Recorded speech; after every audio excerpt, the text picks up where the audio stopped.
পর্দার আড়ালের সম্মানিতা মা এবং বোনেরা, প্রিয় পাবনাবাসী, পাশাপাশি জেলা আমাদের পাবনা, কুষ্টিয়া। পৃথিবীর 6টা জিনিসের নাম এখানে যেহেতু আমরা পাচ্ছি, প্রথম দিন থেকে এই মেয়েদের প্রতি আকর্ষণ আল্লাহ এটা নিজে তৈরি করে দিয়েছে।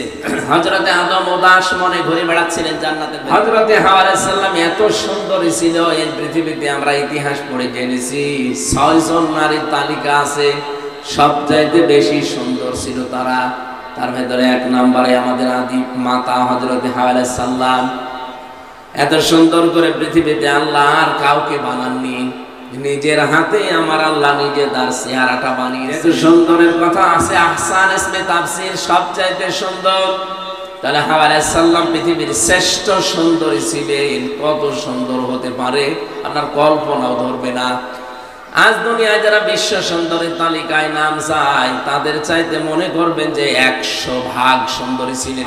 হাওয়াকে মাথার কাছে দেখার পরে আদম আলাইহিস সালাম জিজ্ঞাসা করলেন, মা আনতি, কি আপনি? কে আপনি বলেননি, কারণ ওখানে তো কোনো মানুষই নেই, বলবে কি করে? তিনি বলেছিলেন কি আপনি, আপনি কি জিনিস? হযরতে হাওয়া ডাক দিয়ে বললেন, আমি কি জিনিস মানে আমি একজন মহিলা, একজন নারী। কি কাজ আপনার? মেয়েটি ডাক দিয়ে বলেছিল, আমার কাজ লিতাসকুনু ইলাইহা, আপনার কাছে আমি বসবাস করব, আমি আপনার সাথে থাকতে চাই। হযরতে আদম আলাইহিস সালাম বললেন, আমি তো রাজি আছি। আল্লাহ বলেন, না, এই হাওয়াকে নিয়ে থাকতে হলে শুধু রাজি হলে হবে না, বিয়ে করা লাগবে। হযরতে আদম বলে, আল্লাহ আমি রাজি আছি। আল্লাহ পাক বলেন, রাজি হলে হবে না, দেন মোহর দেওয়া লাগবে। এখানে 2টা জিনিস পেলাম। বিয়ে করতে পুরুষ মানুষ রাজি হলেই হচ্ছে না, 1 নম্বরে আপনাকে দেন মোহর ঠিক করা লাগবে। দেন মোহর ছাড়া বিয়ে কিন্তু শুদ্ধ হবে না। আর শব্দের শাব্দিক অর্থ হচ্ছে বংশ, ইমরানের বংশ। 2 জন ইমরান এই সূরার ভেতরে আলোচনা আছে। 2 জন ইমরানের, একজন মুসা আলাইহিস সালামের পিতা, আর একজন হযরতে মরিয়ম আলাইহিস সালামের পিতা। 2 জনের নামই ছিল ইমরান। ইমরান ইবনে ইয়াসার, ইমরান ইবনে মাহসান। এই 2 জনের কথা এই সূরার ভেতরে আলোচনা আছে। আল শব্দটা যদিও আলিফ আর লাম দিয়ে অন্যান্য সূরার আগে ব্যবহার যেগুলো আমরা দেখি সেখানে নির্দিষ্ট করার জন্য, যেমন সূরা আল বাকারা, এটা নির্দিষ্টকরণের জন্য। আর এখানে যে আল ইমরান, এই আল মানে নির্দিষ্ট করা নয়, এটা আল মানে আহলুন থেকে। আহলুন মানে বংশ, মানে সম্মানিত যারা, তাদের ক্ষেত্রে আলু ব্যবহার করা হয়। আল্লাহ রাব্বুল আলামিন ইমরানের বংশধরকে বোঝাতে তিনি আল ইমরান, সম্মানিত ইমরানের বংশধর, তাদের নামে আল্লাহ সূরা দিয়েছেন। এটা নামকরণের সূরা আল ইমরান, এই শব্দটা ইমরান সূরার ভেতরে আছে, সেখান থেকে নেওয়া। এটা একটু সরিয়ে দেন, একটু সরিয়ে দেন, ঠিক আছে।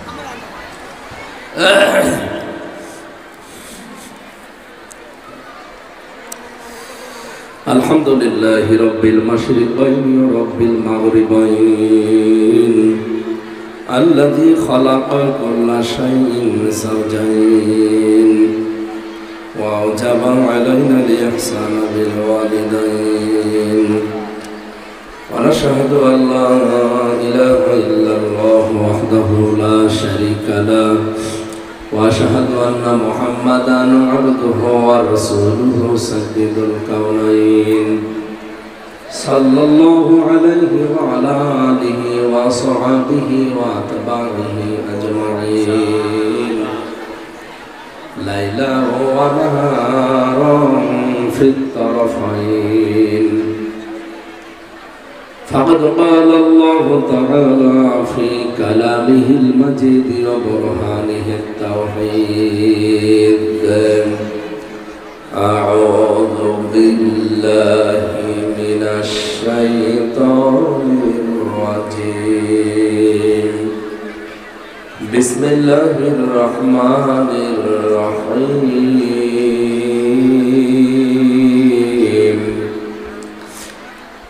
زين للناس নাসি হুব্বুশ শাহাওয়াতি মিনান নিসাই ওয়াল বানিন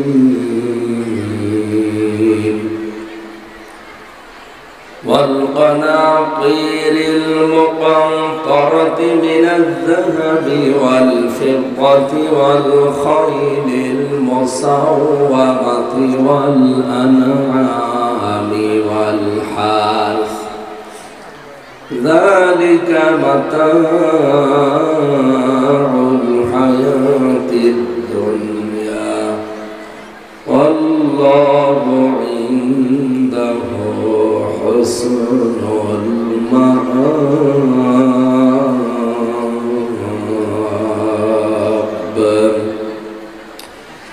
صدقت يا ربنا اللهم صل على محمد وآله وصحبه وبارك وسلم الحمد لله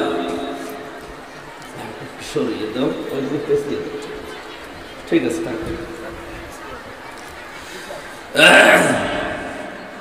বাংলাদেশের ঐতিহ্যবাহী জেলা এবং ঐতিহ্যবাহী প্রতিষ্ঠান দারুল আমান ট্রাস্ট পাবনা ৩২তম 2 দিন ব্যাপী ঐতিহাসিক তাফসীরুল কোরআন মাহফিলের দ্বিতীয় রজনী দ্বিতীয় দিবসের মা বোনদের জন্য বিশেষ করে আয়োজন সকাল 9 ঘটিকা থেকে আরম্ভ হয়েছে। এখন প্রায় 11:30 বাজে। এই গুরুত্বপূর্ণ সময়ে পৃথিবীতে আমরা যারা শ্রেষ্ঠ সৃষ্টি আছি আশরাফুল মাখলুকাত, তার ভেতরে মানুষ, এর ভেতরে 2টা পার্ট, একটা পুরুষ আর একটা নারী। মেয়েদের জন্য আজকের এই মহতী অনুষ্ঠানের তাফসীরুল কোরআন মাহফিলের স্বনামধন্য সভাপতি, এখানে উপস্থিত আছেন বাংলাদেশ জামায়াতে ইসলামী পাবনা জেলা শাখা শ্রদ্ধাভাজন জেলা আমির জনাব অধ্যাপক আবু তালেব মন্ডল, চেয়ারম্যান দারুল আমান ট্রাস্ট পাবনা। উপস্থিত আছেন ইসলামিক চিন্তাবিদ মুফাসসিরে কোরআন জনাব মাওলানা আব্দুর রহিম, বিশিষ্ট রাজনীতিবিদ দামাত বারকাতুহুমুল আলিয়া। এতক্ষণ যিনি কথা বললেন পাবনা জেলার কৃতি সন্তান ইসলামিক চিন্তাবিদ শিক্ষাবিদ মাওলানা জহুরুল ইসলাম খান।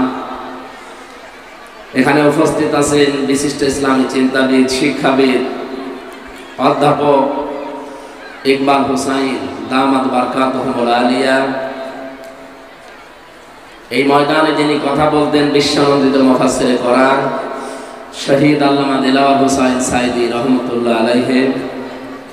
রব্বুল আলামিন তাকে জান্নাতের সুউচ্চ মাকাম যেন দান করেন, আমিন।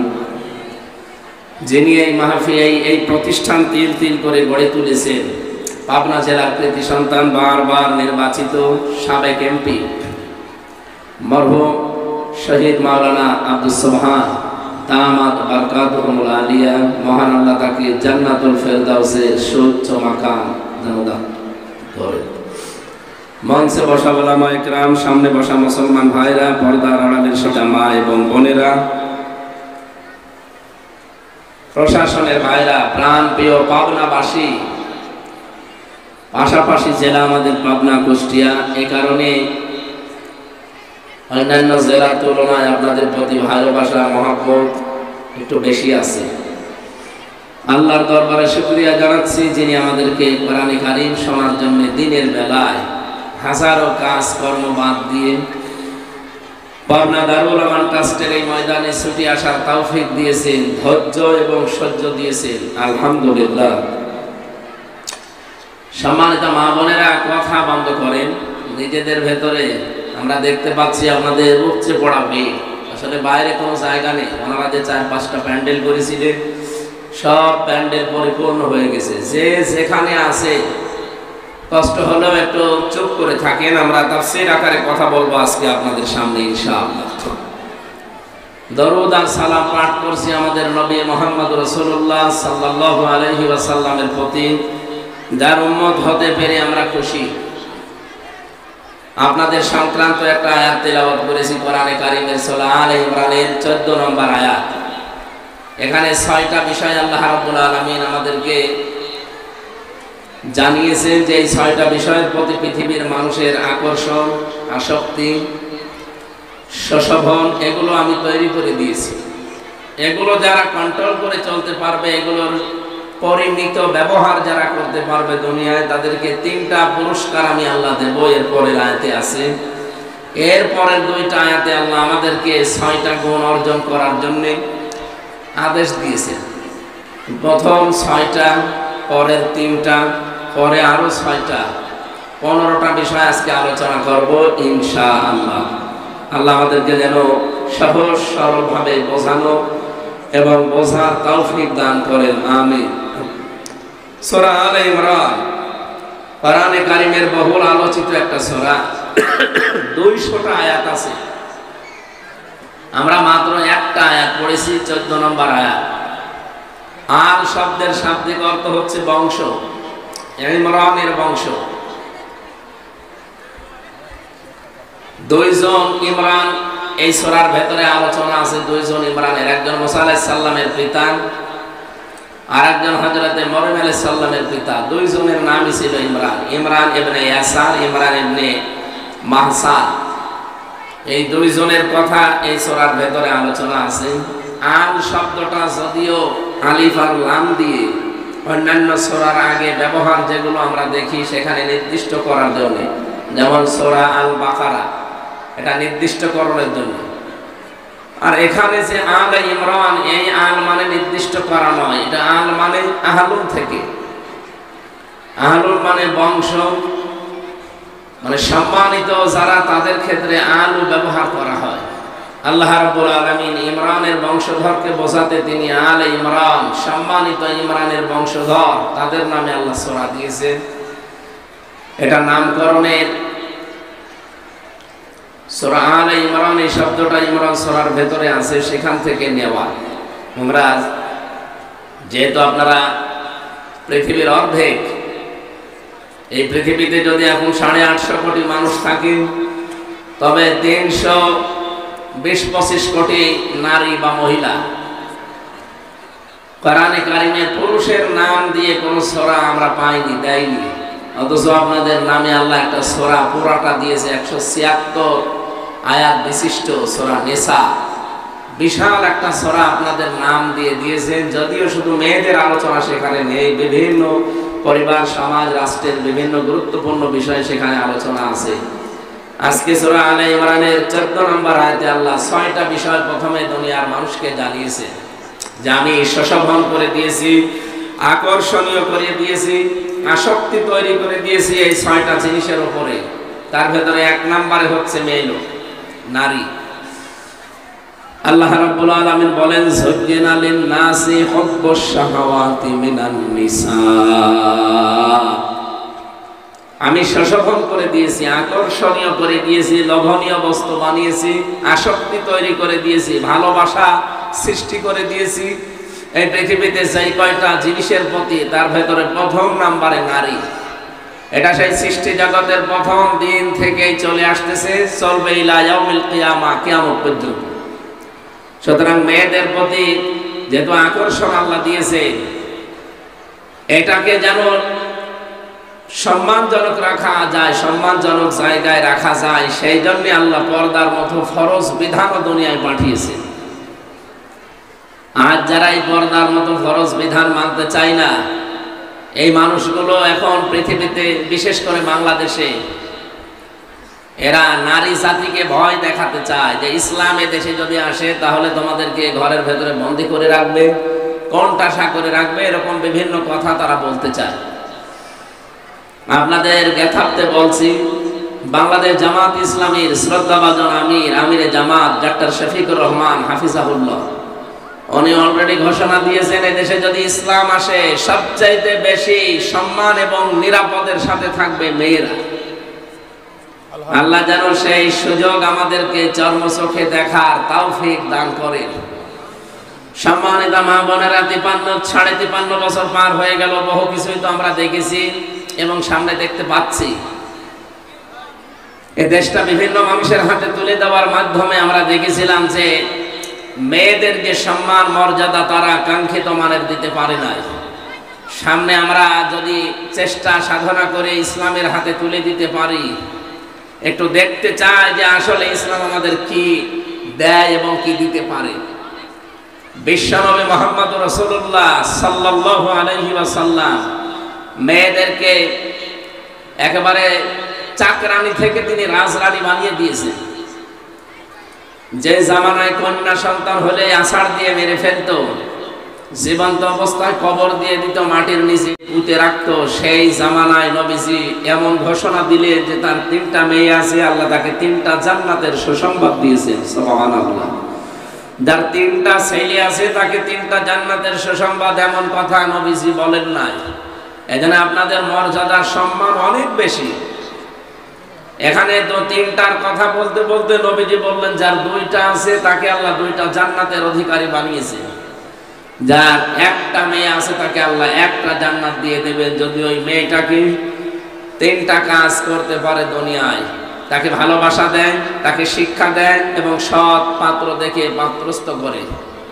সুতরাং এই 3টা কাজ যদি আমরা গার্জিয়ান যারা আছে, মা বাবা আমরা যারা আছি, যদি পালন করতে পারি, তাকে ভালোবাসা মহব্বত করা, তার পেছনে খরচ করা এবং সুশিক্ষায় তাকে শিক্ষিত করার পর সৎ পাত্র দেখে দেখে পাত্রস্থ করতে পারি, কিয়ামতের দিন বিশ্বনবীর সাথে পাশাপাশি জান্নাতে আমরা থাকতে পারবো শুধু এই মেয়ের কারণে। সুবহানাল্লাহ। আল্লাহ আমাকে ছেলে দেয়নি, পরপর 3টা মেয়ে দিয়েছে আল্লাহ আমাকে। আমি সব সময় দোয়া করছি মেয়েগুলো যেন আল্লাহ ফাতেমাতুজ জোহরার মতো আল্লাহ বানিয়ে দেন। সকলে বলেন আমিন।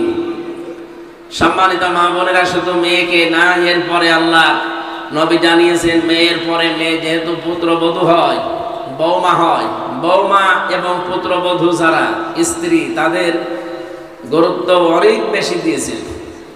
যদিও এই সমাজে আমরা দেখতে পাই অনেক পুত্রবধূ লাঞ্ছনা, বঞ্চনা এবং নিগৃহীত হচ্ছে আমাদের এই সমাজে। এখানে যারা শাশুড়ি বসে আছেন, আমি আপনাদেরকে আহ্বান জানাচ্ছি, কান খাড়া করে শোনেন। শুধু নামাজ পড়া, রোজা রাখা, কালো বোরকা পরাই কিন্তু ইবাদত নয়। আপনার পুত্রবধূর সাথে আপনি উত্তম আচরণ করবেন, এইটা একটা ইবাদত। কিন্তু অনেক মেয়েরা এটা জানে না, মনে করে না এ দুনিয়ার কাজ। মা বোনেরা যারা বসে আছেন, দুনিয়ার কাজ বলে কিচ্ছু নেই, সব আখিরাতের কাজ। আপনি এখান থেকে যা তৈরি করবেন, যা পাঠাবেন, এইটা দিয়ে আপনার আখিরাত তৈরি হবে। হযরতে মুহাম্মদ রাসূলুল্লাহ সাল্লাল্লাহু আলাইহি সাল্লাম মিরাজে গিয়ে দেখলেন, জিবরাইলকে ডাক দিয়ে বললেন যে এই যে ফেরেশতারা বসে আছে 1 তলা 2 তলা 1.5 তলা গেথে, আর কিছু করে না কেন? ফেরেশতা ডাক দিয়ে বলেন, হে রাসূল, দুনিয়াতে আপনার উম্মতের ভেতরে এই মানুষগুলো আগে ভালো ভালো কাজের আঞ্জাম দিত, আগে ভালো কাজ তারা করত, এখন আর করে না। আগে যখন সুবহানাল্লাহ, আলহামদুলিল্লাহ, আল্লাহু আকবার, লা ইলাহা ইল্লাল্লাহ, মানুষের সাথে হাসি মুখে কথা বলা, এটাও ইবাদত। এরকম কাজ কারবারে যারা ছিল, তখন ফেরেশতাদের হাতে ইট, বালি, খোয়া এগুলো আসতো। জান্নাতের ইট হচ্ছে স্বর্ণের, রূপা, এইগুলো হাতে আসার কারণে তারা বানিয়েছিল জান্নাতের বিভিন্ন স্তর। ওই মানুষগুলো এখন ভালো কাজ করা ছেড়ে দিয়েছে, এখন হাতে আর এগুলো আসে না, ফেরেশতারা বসে আছে এইভাবে। মা বোন যারা এসেছেন, আপনারা আশা করছি শুনতে পাচ্ছেন, খুব ভালো করে খেয়াল করেন। সত্যিই যদি ফেরেশতারা 1 তলা গাঁথার পরে আর 1 তলার ছাদ এখনো দেওয়া যায়নি, ও পর্যন্ত আছে, এই অবস্থায় যদি আপনার মরণ হয়, আপনি যদি আর নেকির কাজ করতে না পারেন, কারণ মরণের পরে আর কোনো ভালো কাজ করা যাবে না। জীবন যতদিন আছে এতদিনের ভেতরে যা পারবেন এইটাই শেষ। এইটা নিয়ে যদি জান্নাতে আপনি প্রবেশ করলেন, 1 তলা হয়েছে কিন্তু জানালা দরজা এখনো দেওয়া হয়নি, এরকম জান্নাতে আপনি থাকতে পারবেন। এখানে আমাদের উচিত, আমরা যদি বুদ্ধিমান দাবি করি, আল কাজ্জিসু মান দানা নাফসাহু ওয়া আমিলা লিমা বাদাল মাউতি ওয়াল আজিজু মান আতবা'a নাফসাহু হাওয়াহা ওয়া তামান্না আলাল্লাহ। রাওয়াহু তিরমিজি। বিশ্বনবী জানিয়েছেন বুদ্ধিমান নারী পুরুষ তো ওইটা যে আখিরাতের জন্য কাজ করে আর আল্লাহর উপর ভরসা করে। সবচাইতে নাফরমান আহাম্মক ওই লোকটা যে লোকটা আখিরাতের জন্য কোনো কাজ কারবার নেই, আন্দাজে ভরসা করে আমার আল্লাহর উপরে। এই জন্য আমাদের উচিত হবে আমরা কাজকর্ম জান্নাতের জন্য করার পরে ভরসা করব আল্লাহর প্রতি। সম্মানিতা মা বোনেরা, বিশেষ করে আমি শাশুড়িদেরকে বলছি, আজ হাজারো পরিবারে পুত্রবধূ অশান্তিতে আছে শুধু শাশুড়ির ছোট মন। এই কারণে সন্তান আমরা যারা আছি আমরা তো বাইরে থাকি, হয়তো সব কিছু পারি না দেখতে, সময় দিতে পারি না, কিন্তু যার কাছে রেখে যাওয়া হয় এই শাশুড়ি রক্ষকের জায়গায় যদি ভক্ষক হয়, এই চরিত্রের অধিকারী যারা আছে, আপনি যতই নামাজ পড়েন রোজা রাখেন কালো বোরকা পরেন, আপনার জীবনের কিচ্ছু কবুল হবে না। পাখা থাকলে তো একটু বাতাস দিতে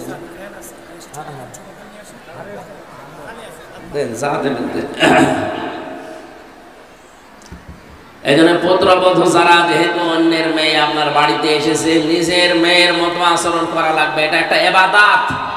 এই ইবাদতটা হাজারো পরিবারে নেই। এই জন্য বহু পুত্রবধূ মনে হয় জাহান্নামের ভেতরে আছে পরিবারে, এরা মানসিক রোগী হয়ে যায়। বহু মেয়ে লোক মেসেজ দেয় আমাদের মোবাইলে যে একটু শাশুড়িদেরকে বলতে পারেন না এরা কি মানুষ না দজ্জাল। সম্মানিত মা বোনেরা, যে মহিলারা এরকম মেসেজ দেয় তারা কোন জাহান্নামে আছে আপনি বলেন। এই জন্য আশা করছি আপনাদের আচরণ এরকম যেন না হয়। 3 নম্বরে আপনাদের সম্মান দিয়েছেন নবীজি, শুধু স্ত্রী হিসাবে নয়, ডাক দিয়ে জানিয়েছেন মা এই পৃথিবীর সর্বশ্রেষ্ঠ নিয়ামত। আল্লাহর পরে আল্লাহ যাদের স্থান দিয়েছেন তার নাম দিয়েছেন মা। وَقَضَى رَبُّكَ أَلَّا تَعْبُدُوا إِلَّا إِيَّاهُ وَبِالْوَالِدَيْنِ إِحْسَانًا। আমি আল্লাহর ইবাদত করার পরে আমি নির্দেশ দিলাম মা বাবা যাদের আছে তাদের সাথে যেন ভালো ব্যবহার করা হয়। কোথায় ছিলেন আপনারা?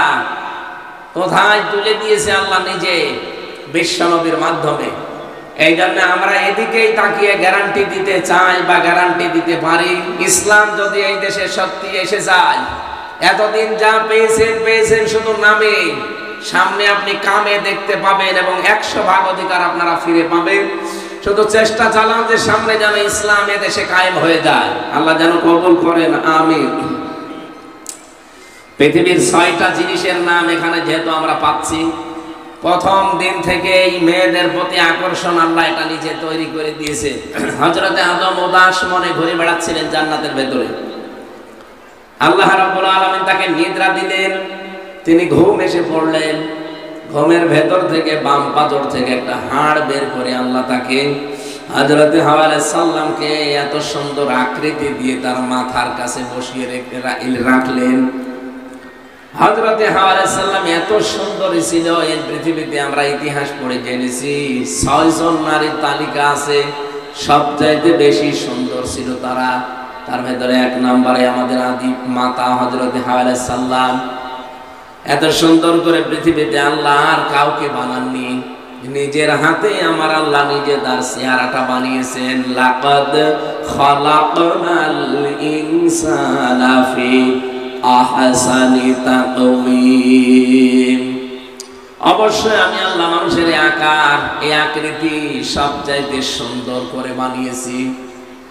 যেহেতু সুন্দরের কথা আছে, আহসান ইসমে তাফসীর সবচাইতে সুন্দর, তাহলে হাওয়া আলাইহিস সালাম পৃথিবীর শ্রেষ্ঠ সুন্দরী ছিলেন। কত সুন্দর হতে পারে আপনার কল্পনাও ধরবে না। আজ দুনিয়ায় যারা বিশ্ব সুন্দরীর তালিকায় নাম চায় তাদের চাইতে মনে করবেন যে 100% সুন্দরী ছিলেন, 100%। হযরতে হাওয়াকে মাথার কাছে দেখার পরে আদম আলাইহিস সালাম জিজ্ঞাসা করলেন, মা আনতি, কি আপনি? কে আপনি বলেননি, কারণ ওখানে তো কোনো মানুষই নেই, বলবে কি করে? তিনি বলেছিলেন কি আপনি, আপনি কি জিনিস? হযরতে হাওয়া ডাক দিয়ে বললেন, আমি কি জিনিস মানে আমি একজন মহিলা, একজন নারী। কি কাজ আপনার? মেয়েটি ডাক দিয়ে বলেছিল, আমার কাজ লিতাসকুনু ইলাইহা, আপনার কাছে আমি বসবাস করব, আমি আপনার সাথে থাকতে চাই। হযরতে আদম আলাইহিস সালাম বললেন আমি তো রাজি আছি। আল্লাহ বলেন না, এই হাওয়াকে নিয়ে থাকতে হলে শুধু রাজি হলে হবে না, বিয়ে করা লাগবে। হযরতে আদম বলে আল্লাহ আমি রাজি আছি। আল্লাহ পাক বলেন রাজি হলে হবে না, দেন মোহর দেওয়া লাগবে। এখানে দুইটা জিনিস পেলাম। বিয়ে করতে পুরুষ মানুষ রাজি হলেই হচ্ছে না, এক নম্বরে আপনাকে দেন মোহর ঠিক করা লাগবে। দেন মোহর ছাড়া বিয়ে কিন্তু শুদ্ধ হবে না। বাস্তবে বহুত বিধান আমরা পেয়েছি দুনিয়াতে আল্লাহর। এই যে নামাজ, রোজা, কোন মানুষ যদি এসে আমাকে বলে যে হামজা সাহেব এতদিন আমি নামাজ পড়লাম, রোজা রাখলাম, আমার শরীরে আর কভার করে না, আমার শরীরে আর সাপোর্ট দেয় না, আমি আর পারি না নামাজে রোজায়, আপনি আমার মাফ করে দেন। আমি যদি বলি ঠিক আছে জেলা আমির সাহেব আমি আপনাকে মাফ করে দিলাম, এটা মাফ হবে না, কারণ বিধান আমি দেইনি, বিধান আল্লাহ দিয়েছেন। এখানে দেনমোহরের টাকা যে স্বামীগুলো মাফ চেয়ে নেয়, আর আপনারা আবেগে পড়ে ওই সময় লজ্জার খাতিরে যদি মাফ করেও দিয়ে থাকেন, এটা মাফ হয়নি, ওটা ফেরত দেওয়া লাগবে আপনাকে। ওটা আপনার সম্ভ্রম, ইজ্জত, এর মূল্য আল্লাহ নির্ধারণ করে দিয়েছে। এই জন্য এটা যেহেতু রেকর্ড হচ্ছে, হাজারো স্বামী রাতের বেলায় আসবে, ওই স্বামীরা আমি ধরবো তাদেরকে। যে মানুষগুলো দেনমোহর না দিয়ে সংসার করছে, আর আপনি যদি বলেন যে মাফ করে দিলাম, যেহেতু আপনি এর মালিক না, মালিক তো সরাসরি আল্লাহ, আপনাকে আল্লাহ শুধু আদেশ দিয়েছে। এই জন্য নামাজের আদেশ যেমন আমি মাফ করে দিলে হয় না, দেনমোহর ওই স্ত্রী মাফ করে দিলে হবে না, এটা দেওয়া লাগবে, তারপরে মাফ হবে। আমি সামনে রাত্রে বেলা অন্তত আপনার স্বামীরা আসলে তাদেরকে এটা বোঝাবো। আর আপনারা যারা মাফ করেছেন, যেহেতু মাফ হয়নি, আজকে বাড়ি যেয়ে বলবেন বাসর রাতে হয়তো লজ্জার খাতিরে মাফ করে দিয়েছিলাম, ওটা আসলে মন থেকে করিনি, আমার টাকা ফেরত দাও।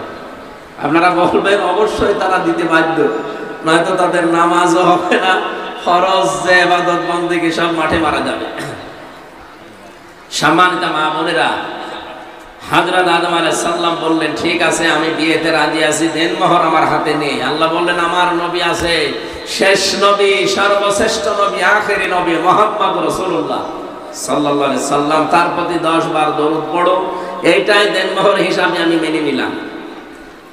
বিয়ে হয়ে গেল, বাড়িতে আছে। হযরত আদম আলাইহিস সালামের প্রতি এই যে আকর্ষণ তৈরি করে দিয়েছিলেন নারীর প্রতি আমার আল্লাহ, সেই সর্বপ্রথম দিন থেকে আজ পর্যন্ত এটা চলছে, কিয়ামত পর্যন্ত চলবে। এটাকে পরিমিত ব্যবহার করার জন্য আল্লাহ গুরুত্বপূর্ণ বিধান দিয়েছেন, পর্দা। এই জন্য আপনারা যারা এসেছেন, শয়তানের আমরা টার্গেট পড়েছিলাম তাফসিরে, শয়তানের কি কি টার্গেট থাকে।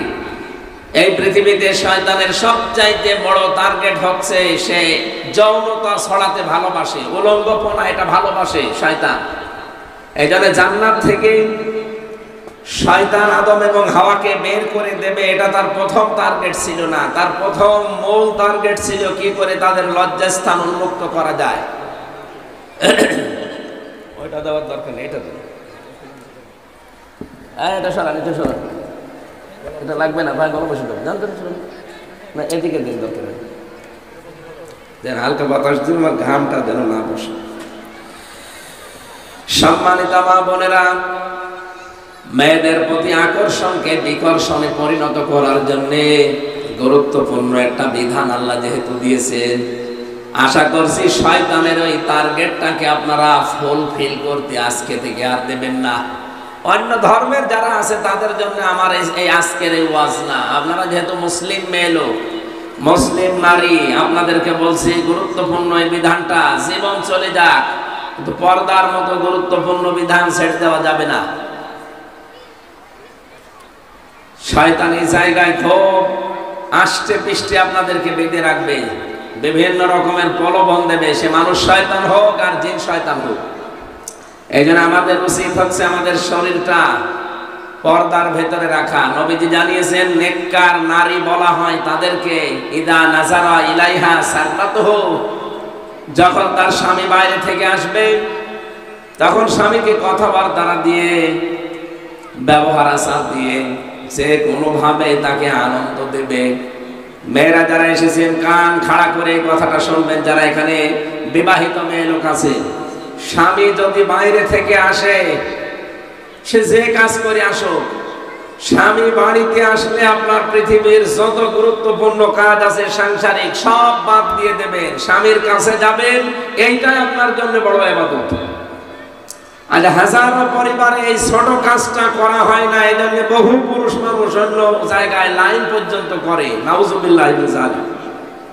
এটা আমি যেহেতু একজন স্বামী, আমি স্বামী হিসাবে বাস্তবতার দিকে তাকিয়ে বলছি, বহু পুরুষ মানুষ লাইন করার পেছনে, পরকীয়া প্রেমের পেছনে কারণ এইটাই যে স্ত্রীর কাছ থেকে রেসপন্স পায় না, গুরুত্ব পায় না। হযরতে খাদিজাতুল কুবরা জীবনী শুনেছেন আপনারা? খাদিজাতুল কুবরা জীবনে এক ওয়াক্ত নামাজ পড়েননি, এক ওয়াক্ত নামাজও পড়েননি, একটা রোজাও তিনি জীবনে রাখেননি, একবারও তিনি হজ করেননি, জীবনে একটা টাকাও তিনি যাকাত দেননি। এরপরও আল্লাহ পাক নিজে জান্নাতের ভেতরে ঘর বানিয়ে তার জন্য সুসংবাদ পাঠিয়েছেন। সুবহানাল্লাহ। কারণ তিনি ইন্তেকালের পরে এই বিধানগুলো নাযিল হয়েছিল। আপনার মা বোনেরা ভালো করে কান খাড়া করেন, জীবনে মহিলা কোনোদিন নামাজ পড়লেন না, রোজা রাখলেন না, দান করলেন না, সাদকা করলেন না, যাকাত দিলেন না, হজ করলেন না, অথচ এই মহিলাকে আল্লাহ জান্নাতে ঘর বানিয়ে তার জন্য সুসংবাদ পাঠিয়েছেন একটাই মাত্র কারণে, আতাইনু আলা দীনি যাওজাতিহা। নবীজি বলেন, কারো স্বামী যখন বাইরে থাকবে, দ্বীনের কাজে, ইসলামের কাজে, মানবতার কাজে, নেককার স্ত্রী যদি হতে চায়, তাহলে তার 3 নাম্বার গুণ হবে এইটা, সে যেন স্বামীকে সাহায্য করে, সাপোর্ট দেয়, সময় দেয়, তাকে পেছন দরজা দিয়ে উৎসাহ দেয়। হযরতে খাদিজাতুল কুবরা জীবনে এই কাজটা করেছিলেন, এই কারণে আল্লাহ খুশি হয়ে তার জন্য জান্নাতুল ফেরদাউসে ঘর বানিয়ে পাঠিয়েছেন। আমরা আরেকজন মহিলার জীবনী পড়েছি, হযরতে আসিয়া। এই মেয়েটা স্বামী কর্তৃক অত্যাচারিত, নির্যাতিত হওয়ার পরে আমার আল্লাহ খুশি হয়ে তার জন্য ঘর বানিয়েছিলেন। কিন্তু আল্লাহ বানাননি, তিনি বানাতে বলেছিলেন। ইদ ক্বালাত রাব্বি বিনি ইনদাকা বাইতান ফিল জান্নাহ ইলা আখির আয়াত। রব্বুল আলামিনকে হযরতে আসিয়া বলেছিলেন, মাবুদ, আমার স্বামী আমার উপরে যে জুলুম অত্যাচার করে তুমি দেখতে পাচ্ছ, কিন্তু তুমি যেন আমার স্বামীর উপরে কোনো অ্যাকশন নিও না, তুমি আমার স্বামীর উপরে কোনো বরদোয়া দিও না, গজব দিও না। ওয়ানাজ্জিনি মিন ফিরআউনা ওয়া আমালিহি ওয়ানাজ্জিনি মিনাল কওমিজ যালিমিন। আমার স্বামী আমার উপরে যে অত্যাচার করে, আমার উপরে যে জুলুমের স্টিম রোলার চালাচ্ছে, আমার হাতের ভেতরে ব্রেক লাগিয়েছে, আমার পায়ের ভেতরে ব্রেক লাগিয়েছে, মাথার উপরে গরম তেল ঢেলে দিচ্ছে, এই ভয়ঙ্কর দৃশ্য দেখে আল্লাহ তুমি যেন রেগে যেও না, আমার স্বামীর উপরে গজব দিও না। তোমাকে আমি বলছি আল্লাহ, তুমি আমার স্বামীর এই